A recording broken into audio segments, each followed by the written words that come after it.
तो हमने उसी वक्त इस बात को समझ लिया था कि जो खबर हमें निफाड़ की मीटिंग की मिली थी कि ये आज़ाद उम्मीदवारी करेंगे, इनकी अजीत दादा पवार की एनसीपी से उम्मीदवारी करने की बात हुई है। चैतन्य पैरामेडिकल कॉलेज लेकर आया है पैरामेडिकल काउंसिल और सरकारी नौकरियों के लिए उपयोगी पाठ्यक्रम। EMLT, radiology technician, health sanitary inspector में एडमिशन जारी है। हमारा पता याद रखें, Sai Chaitanya paramedical college, Ruby City scan के ऊपर, मोची कॉर्नर। बिस्मिल्लाहिर्रहमानिर्रहीम, नहमदुहु व नुसल्ली अला रसूलिहिल करीम, अम्मा बाद। अल्लाह रब्बुल आलमीन का बेपनाह शुक्र और एहसान है कि मालेगांव शहर जो टेक्सटाइल सिटी कहलाता है और इसका इन्हिसार बहुत हद तक जहां बाज़ार पर है वहीं बिजली के अखराजात पर भी। मालेगांव ही नहीं, पूरे महाराष्ट्र में जहां जहां टेक्सटाइल सिटी है, पावरलूम सेंटर है, उन सब की ये देरीना चाहत और ख्वाहिश थी कि सरकार बिजली सब्सिडी के अंदर इजाफ़ा करे।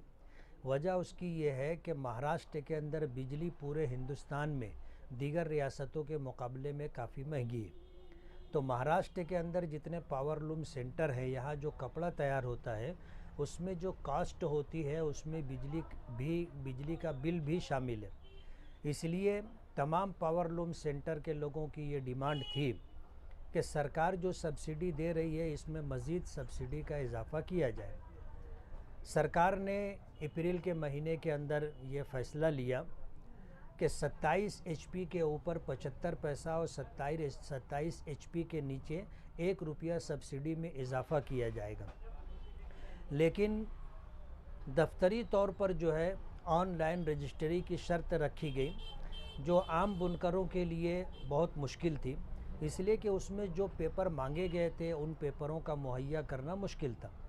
हमने सरकार से मुसलसल बातचीत की और अभी जो अधिवेशन हुआ था उसमें भी हमने ये डिमांड की थी कि जिन लोगों को आप सब्सिडी दे रहे हैं, तो जिन बुनियादों पर उनको सब्सिडी दी जा रही है उसी सब्सिडी में मज़ीद सब्सिडी का इजाफ़ा करना है।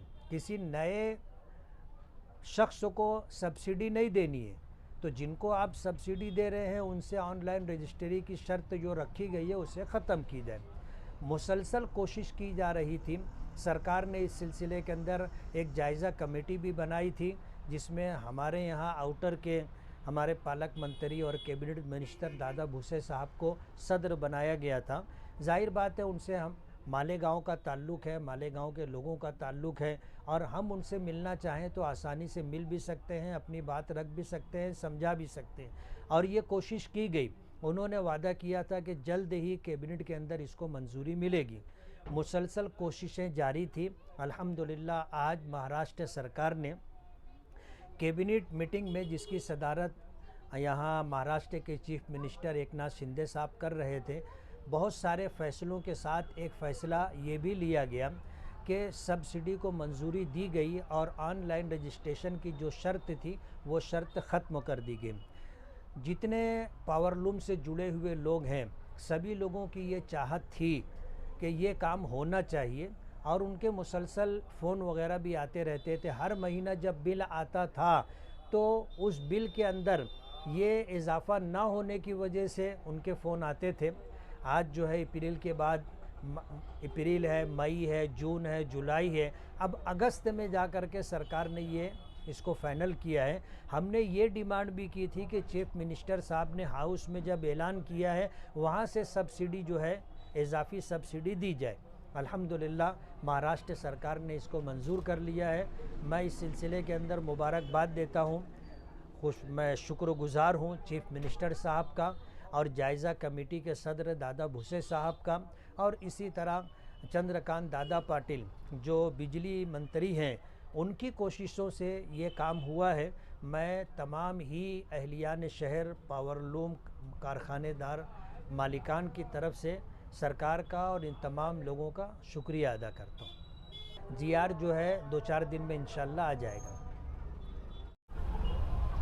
माजी आमदार शेख आसिफ साहब ने अपने कुछ अहबाब के साथ निफाड़ में अजीत दादा पवार साहब से मुलाकात की थी और उस मुलाकात को उन्होंने खुफिया रखा था। हमें अपने ज़राए से जो है तस्वीर भी मिली और तफसीलात भी मिली। तो हमने शामनामे के अंदर तस्वीर के साथ जो है इस ख़बर को शाये करवाया कि माजी आमदार शेख आसिफ साहब जो है हमेशा मीडिया में छाए रहने की कोशिश करते हैं और छोटी छोटी बात को भी वो मीडिया के ज़रिए लोगों के सामने लाते हैं। तो महाराष्ट्र के deputy chief minister Ajit Dada Pawar के साथ निफाड़ में उन्होंने मुलाकात की, तो इस मुलाकात को उन्होंने खुफिया क्यों रखा, वो इसका जवाब दे। हमने इस तरह की ख़बर लगाई तो उसके 2 दिन के बाद जो है माजी आमदार शेख आसिफ साहब ने प्रेस कॉन्फ्रेंस ली और उस प्रेस कॉन्फ्रेंस के अंदर ऐलान किया कि हम एनसीपी शरद पवार को छोड़ रहे हैं और हमने अपने साथियों की दस्तखत के साथ लेटर उनको देने का फ़ैसला किया है और हम आने वाले 2024 के इलेक्शन में, असम्बली इलेक्शन में आज़ाद उम्मीदवारी करेंगे। तो हमने उसी वक्त इस बात को समझ लिया था कि जो ख़बर हमें निफाड़ की मीटिंग की मिली थी कि ये आज़ाद उम्मीदवारी करेंगे, इनकी अजीत दादा पवार की एनसीपी से उम्मीदवारी करने की बात हुई है और मालेगांव की आवाम को ये झांसा दे करके आज़ाद उम्मीदवारी करके चुन करके आएंगे तो ये अजीत दादा पवार के साथ बीजेपी सरकार में शामिल हो जाएंगे। इस बात का हमने अहलियान शहर के सामने इसका ऐलान किया था अखबार के ज़रिए से और कहते हैं कि बिल्ली बहुत जल्दी थैले के बाहर आ गई। अजीत दादा पवार जो पूरे महाराष्ट्र के अंदर एनसीपी की तरफ से जहाँ जहाँ उम्मीदवार देना है वो उन जगहों का दौरा कर रहे हैं और वहाँ जा कर के उम्मीदवारों को हौसला दे रहे हैं और इलेक्शन लड़ने के लिए फंडिंग भी उनकी तरफ से हो रही है। मालेगांव आना था तो जाहिर बात है मालेगांव कोई माजी आमदार मरहूम शेख रशीद साहब की ताज़ियत के लिए नहीं आए थे।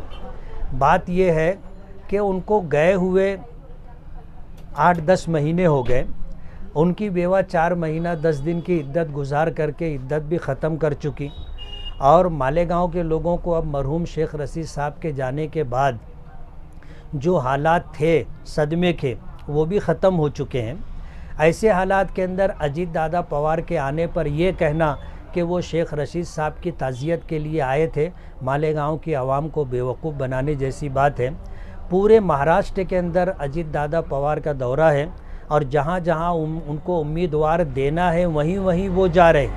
मालेगांव आने की गरज भी यही थी कि यहाँ पर जो है उम्मीदवार देना है। अब जाहिर बात है मालेगांव की आवाम बहुत हसास है और पिछले जो पार्लियामेंट के इलेक्शन में बीजेपी के ख़िलाफ़ मालेगांव की आवाम ने जिस तरह भरपूर वोटिंग की कि पूरे देश के अंदर एक तारीख़ बनी कि बीजेपी के उम्मीदवार डॉक्टर सुभाष भामरे को मालेगांव सेंट्रल से 4,527 वोट मिली और उनके मुकाबले में सेकुलर उम्मीदवार को 1,98,000 से ज़ायद वोटें मिली जो उनकी जीत का सबब बनी। ऐसे शहर के अंदर अगर कोई चुन करके जाता हो और बीजेपी में शामिल होता हो तो मालेगांव की आवाम उनको वोट नहीं देगी। इसलिए उन्होंने अलल ऐलान अजीत दादा पवार की पार्टी एनसीपी से उम्मीदवारी न करते हुए आज़ाद उम्मीदवारी करने का फ़ैसला किया और उनकी उम्मीदवारी तय करने के लिए अजीत दादा पवार मालेगांव आए और ख़ुद माजी आमदार शेख आसिफ साहब ने कहा कि इन्होंने आकर हमें हिम्मत दी, हौसला दिया। आप समझ सकते हो कि हिम्मत देने का मतलब क्या है। तो वो उम्मीदवारी करेंगे और मुझे ऐसा लगता है कि वो आए थे तो टोकन भी दे करके गए हैं। ये आज़ाद उम्मीदवारी करेंगे और अजीत दादा पवार के साथ शामिल होकर बीजेपी में जाएंगे। मैं मालेगांव की आवाम को बहुत वजाहत के साथ कहना चाहता हूं कि ये एक किस्म का झांसा है और ये बीजेपी में जाने की एक प्लानिंग है, लेकिन चोर रास्ता तलाश किया गया कि अजीत दादा पवार से बातचीत करके और उनसे जो है एक बड़ी रकम का मुतालबा करके जो इलेक्शनी फ़ंड होगा आज़ाद उम्मीदवारी करेंगे और खुदा न खास्ता चुन करके आ गए तो ये पूरे मालेगांव का सौदा करेंगे, उनके वोटरों के वोट का सौदा करेंगे और अजीत दादा पवार के साथ शामिल हो करके ये बीजेपी में जाएंगे। इसे मालेगांव के वोटर नोट कर लें।